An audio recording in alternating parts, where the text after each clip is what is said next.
아침에 일어나면 무릎이 찌릿하신 적 있으신가요? 차가운 방바닥에 발이 닿는 순간 무릎에서 뚝 소리가 나셨던 적은요? 계단을 내려갈 때 난간을 꼭 잡게 되는 자신을 발견하신 적은요? 겨울이라서 그런가 보다. 나이 들면 다 이렇겠지. 그렇게 넘기고 계셨다면 오늘 이 영상을 꼭 끝까지 보셔야 합니다.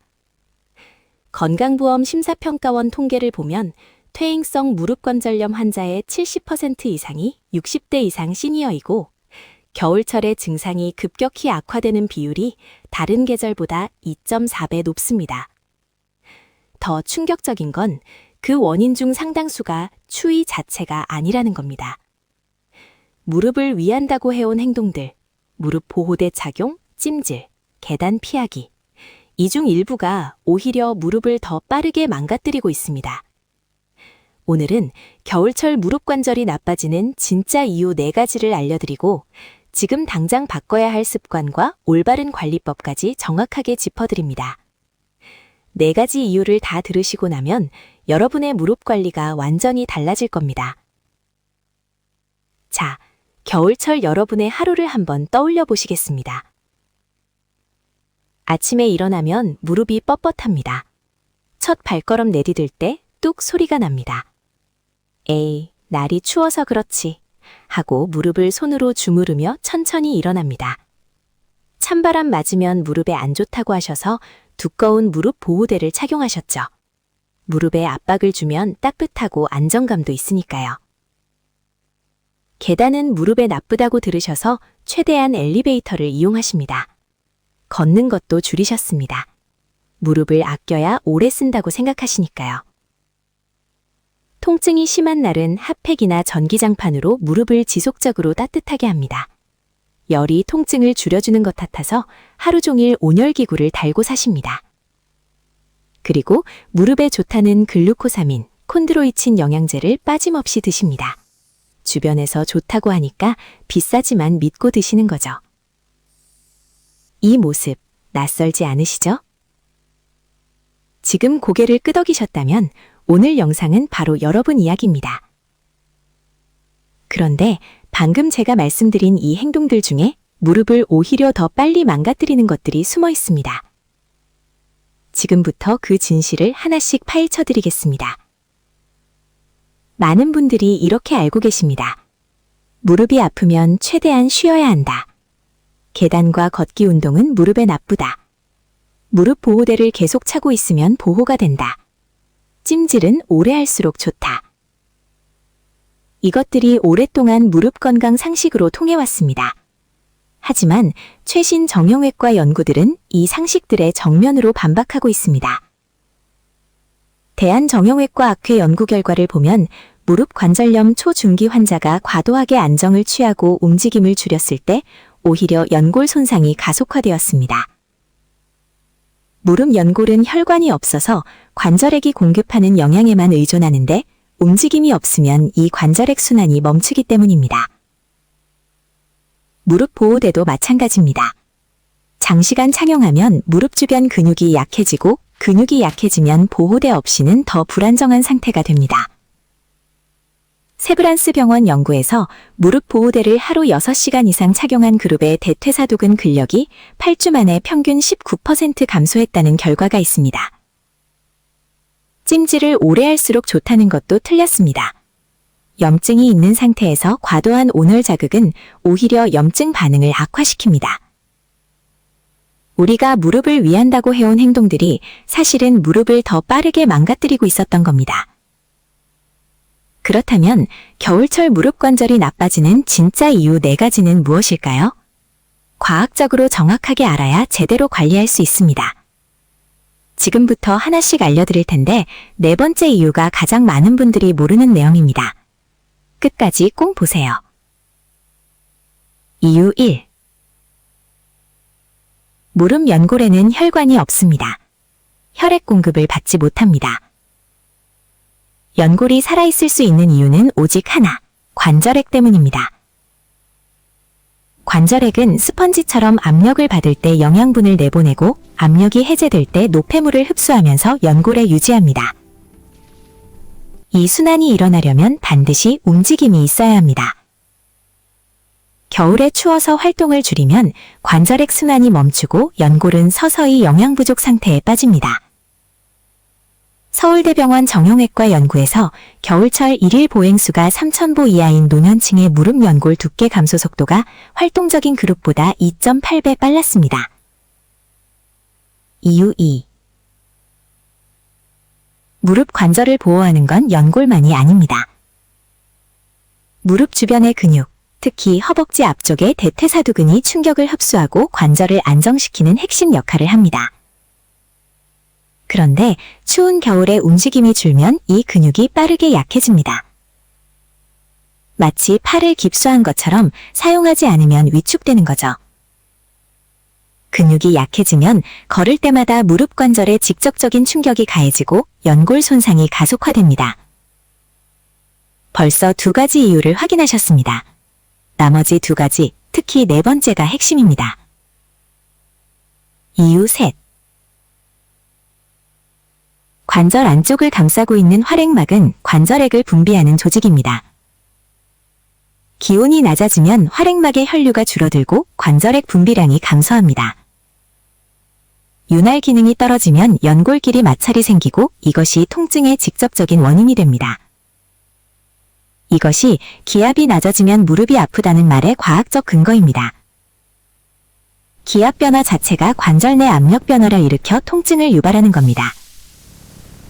고려대학교 병원 연구에서 기온이 10도 낮아질 때마다 무릎 관절 통증 호소율이 평균 34% 증가했다는 결과가 있습니다. 이유 넷.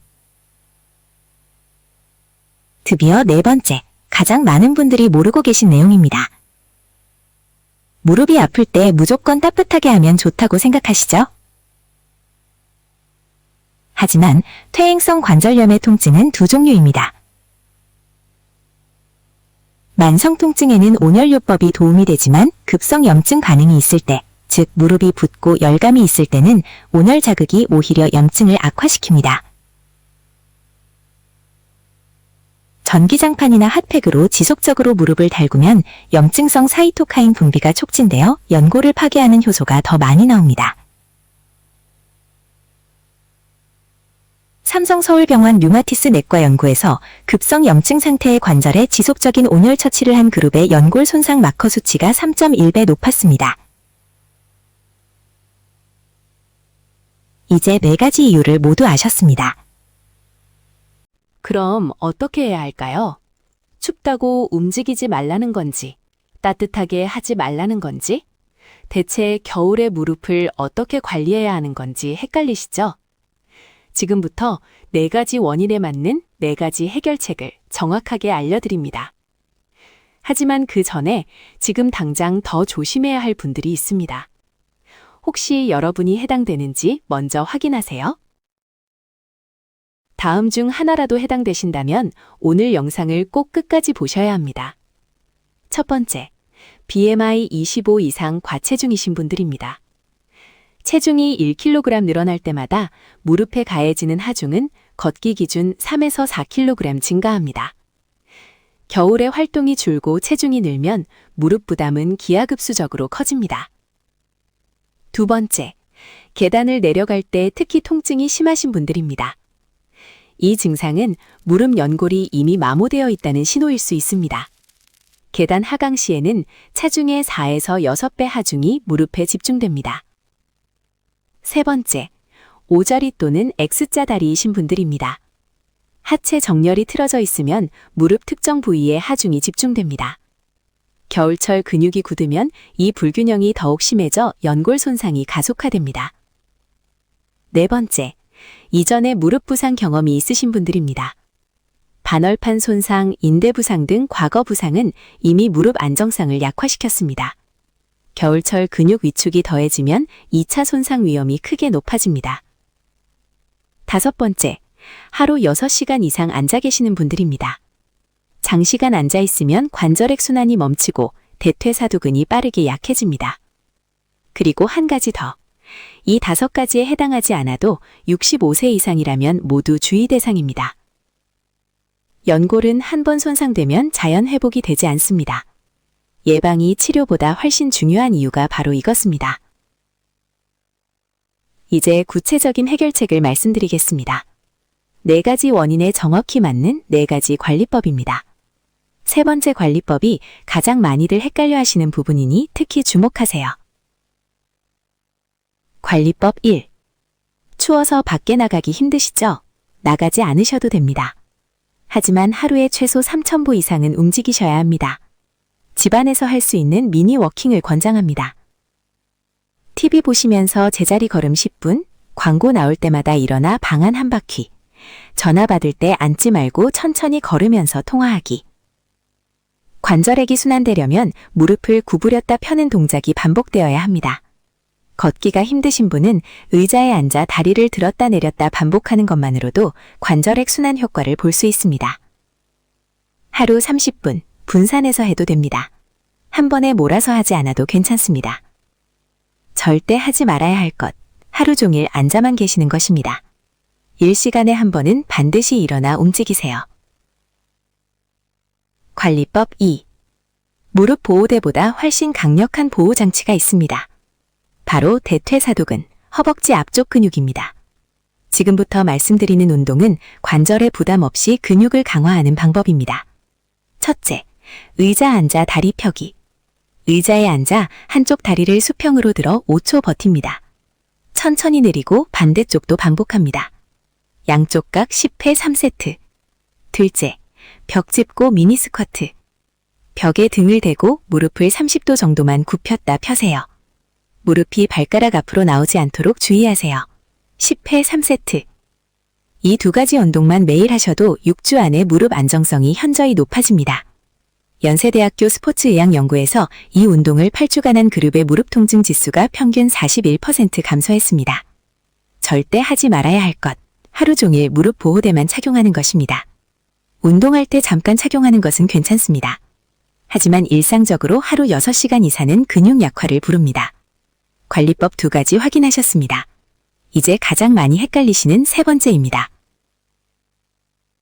관리법 3. 보호는 해야 합니다. 단 방법이 중요합니다. 핵심은 외부 온도 차이를 줄이는 것이지 계속 열을 가하는 것이 아닙니다. 올바른 방법입니다. 실내 온도를 20에서 22도로 유지하세요. 외출 시 무릎 아래까지 내려오는 긴 내복이나 레깅스 착용. 앉아있을 때 무릎 위에 담요 하나 덮어두는 것만으로도 충분합니다. 찜질은 이렇게 구분하세요. 무릎에 붓기나 열감이 없는 만성 통증. 40에서 42도 온찜질 15에서 20분. 무릎이 붓고 열이 느껴지는 급성 상태. 반드시 냉찜질 15분. 절대 하지 말아야 할 것.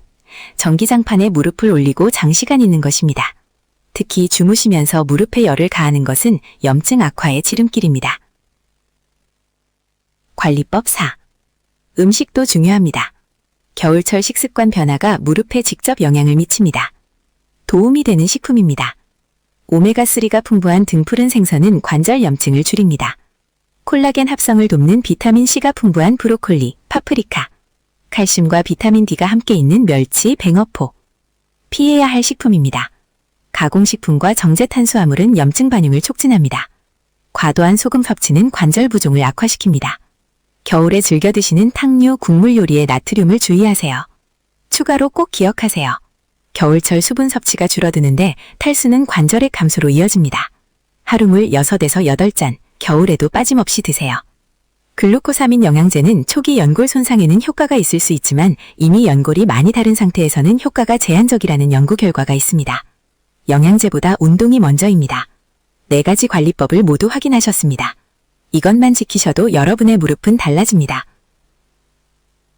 지금까지 겨울철 무릎 관절이 나빠지는 진짜 이유 4가지와 그에 맞는 올바른 관리법 4가지를 말씀드렸습니다. 정리하면 이렇습니다. 추울수록 더 움직여야 하고 무릎 보호대보다 근육이 진짜 보호대이며 찜질은 상태에 따라 온찜질과 냉찜질을 구분해야 하고 음식과 수분도 무릎 건강의 일부입니다. 무릎 연골은 한번 닳으면 되돌아오지 않습니다. 하지만 지금부터 올바르게 관리하면 남아있는 연골을 지킬 수 있습니다. 그리고 주변 근육을 강화하면 연골이 닳더라도 통증 없이 생활하는 것이 가능합니다. 10년 후, 20년 후에도 좋아하는 사람들과 산책하고 손주의 손을 잡고 공원을 걷고 스스로 원하는 곳 어디든 갈 수 있는 삶. 그 걸음의 시작이 오늘 지금 이 순간입니다. 이 채널에서는 약이나 건강식품보다 오늘 당장 실천할 수 있는 생활습관부터 말씀드립니다. 주변에 무릎이 안 좋으신 부모님, 지인분들께 이 영상을 꼭 공유해주세요. 여러분의 공유 한 번이 누군가의 걸음을 지켜줄 수 있습니다. 오늘도 한 걸음씩